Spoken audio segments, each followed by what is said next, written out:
দর্শক পলাশের ঘটনায় তার পাশের ফ্ল্যাটের প্রতিবেশী রিনি ভট্টাচার্যের এক পোস্ট আমাদের সবাইকে এক প্রশ্নের সম্মুখীন করেছে। প্রথমত, তার পোস্ট থেকে পলাশের বউ ও মা সম্পর্কে অনেক তথ্য পাওয়া যায়। আমি পোস্টটা হুবহু আপনাদের সামনে তুলে ধরব একটু পরেই। তার আগে একটু বলে রাখতে চাই, আজকের ভিডিওতে স্ত্রী ও মায়ের মধ্যে ইসলাম কাকে কি অধিকার দিয়েছে, কার অধিকার একজন ছেলের উপর বেশি, সেটাও আমি আজকে আলোচনা করব ইনশাআল্লাহ। ভিডিওটি ভালো লাগলে আপনাদের কাছে অনুরোধ রইল ভিউয়ার্স, চ্যানেলটি সাবস্ক্রাইব করে বেল আইকনটি প্রেস করে অলে সিলেক্ট করে রাখবেন, তাহলে আমি যখনই ভিডিও আপলোড করব সবার আগেই পেয়ে যাবেন। এবারে আসি রিনি ভট্টাচার্যের ফেসবুক পোস্টে কি বলেছিলেন তিনি। দর্শক, এই রিনি ভট্টাচার্য হচ্ছে পলাশ যখন বিয়ের পর প্রথম ঢাকার শান্তিনগর ফ্ল্যাটে বউ ও মাকে নিয়ে ওঠে, তার সেই অ্যাপার্টমেন্টের পাশের প্রতিবেশী।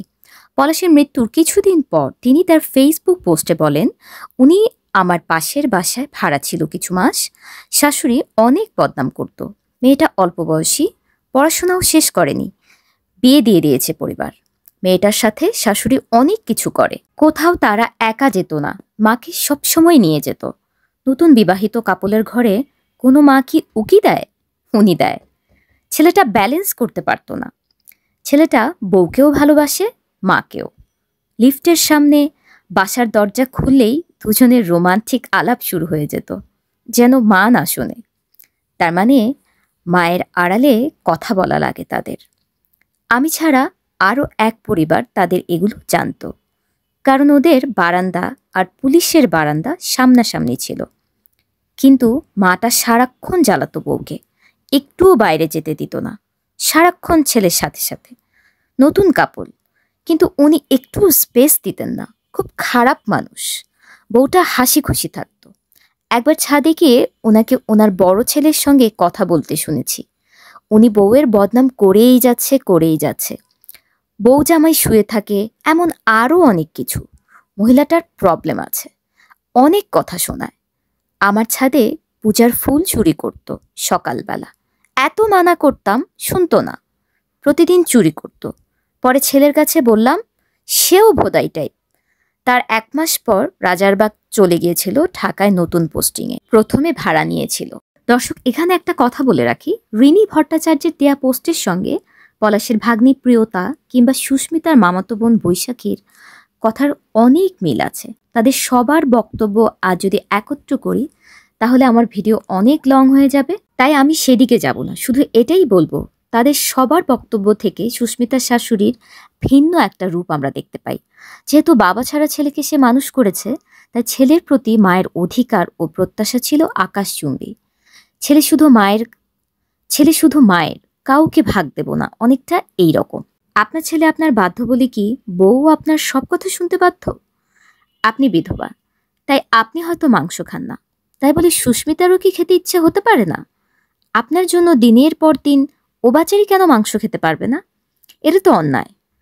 আর পোশাক পরা থেকে শুরু করে রান্না বান্না, মানে পলাশ কি খাবে, কি পরবে, কোথায় যাবে, কাকে নিয়ে যাবে, সবই যদি আপনি ঠিক করেন, তাহলে বউয়ের কি কাজ?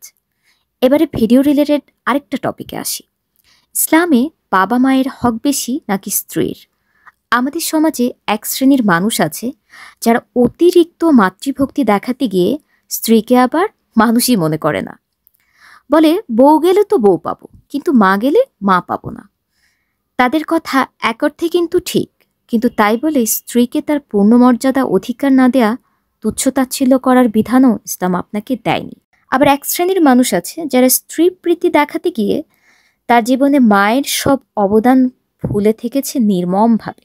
স্ত্রীর কথায় মাকে শারীরিক মানসিকভাবে কষ্ট দিতেও তারা দ্বিধাবোধ করে না।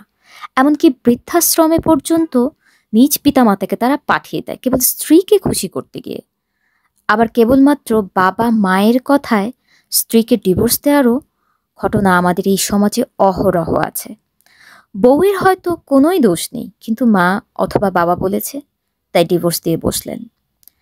আমরা একটা হাদিস সবাই জানি, কম বেশি ছোটবেলা থেকে সবাই শুনে এসেছি। হাদিসটা হচ্ছে, এক ব্যক্তি রাসূল সাল্লাল্লাহু আলাইহি সাল্লামের কাছে জানতে চেয়েছিলেন যে আমার কাছে গুরুত্ব কে বেশি পাবে। রাসূল সাল্লাল্লাহু আলাইহি সাল্লাম বলেছেন, তোমার মা। লোকটি জিজ্ঞেস করলো, তারপর কে? রাসূল সাল্লাল্লাহু আলাইহি সাল্লাম এবারও বললেন, তোমার মা। লোকটি আবারও জিজ্ঞেস করল, তারপর কে? রাসূল সাল্লাল্লাহু আলাইহি সাল্লাম এবারও বললেন, তোমার মা। চতুর্থবারে রাসূল সাল্লাল্লাহু আলাইহি সাল্লাম বলেছেন, এবার তোমার বাবা। অন্য আরেকটা হাদিসে এসছে, এক সাহাবী মৃত্যুর সময় কালেমা পড়তে পারছেন না। তো খোঁজ নিয়ে জানা গেল যে স্ত্রীর কথায় সে মাকে কষ্ট দিত, সেই জন্যই তার মুখে কালেমা নসিব হচ্ছে না। রাসূল সাল্লাল্লাহু আলাইহি সাল্লাম তখন সেই মায়ের কাছে এসে তার ছেলের পক্ষ থেকে ক্ষমা চান যে আপনি যদি আপনার ছেলেকে ক্ষমা না করে দেন তাহলে সে জাহান্নামের আগুনে পুড়বে।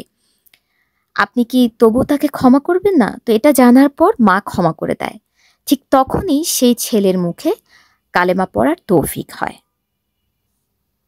এই ঘটনা থেকে আমরা বুঝলাম যে মায়ের গুরুত্ব অনেক বেশি, কিন্তু তার মানে এই নয় আপনি স্ত্রীকে তার প্রাপ্য ন্যায্য অধিকার বা মর্যাদা দেবেন না।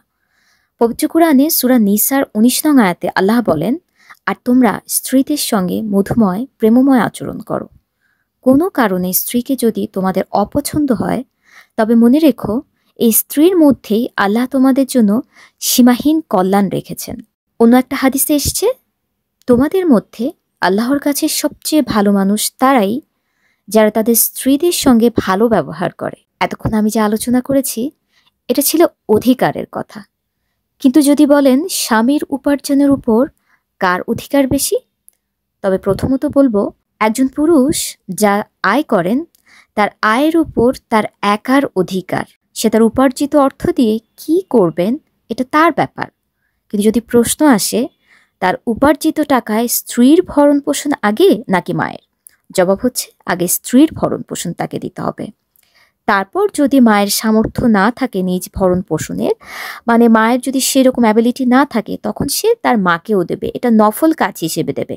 এটা যদিও তার উপর ফরজ না, কিন্তু সেটা দিলে সে সওয়াবের এবং নেকির ভাগিদার হবে, কারণ ইসলাম কিন্তু মায়ের মর্যাদাও আগে দিয়ে রেখেছে।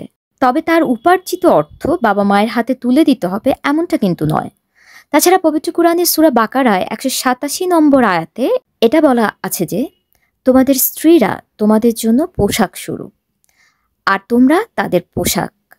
এর অর্থ হচ্ছে পোশাক যেমন মানুষের লজ্জা ঢেকে দেয়, রোদ বৃষ্টি ঠান্ডা এসব থেকে বাঁচায় বা সৌন্দর্য বাড়ায়, তেমনি স্বামী স্ত্রী একে অন্যের দোষ এগুলোকে ঢেকে আগলে রেখে, মানে সারা জীবন একে অন্যের দোষগুলোকে আগলে রাখে। তারা বাইরের মানুষদের কাছে এই যে একে অন্যের যে দোষ বা ত্রুটিগুলো এগুলো প্রকাশ করে দেবে না, এটাই এর অর্থ।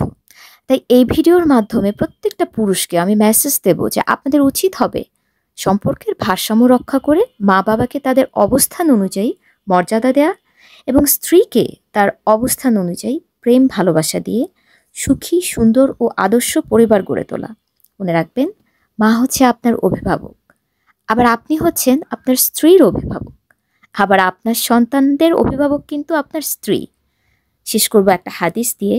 হাদিসটা হচ্ছে, পূর্ণ ঈমানদার সেই ব্যক্তি যার চরিত্র সবচেয়ে সুন্দর, আর তোমাদের মধ্যে উত্তম সেই ব্যক্তি যে তার স্ত্রীর কাছে উত্তম। তিরমিজি ১১৬২ নং হাদিস।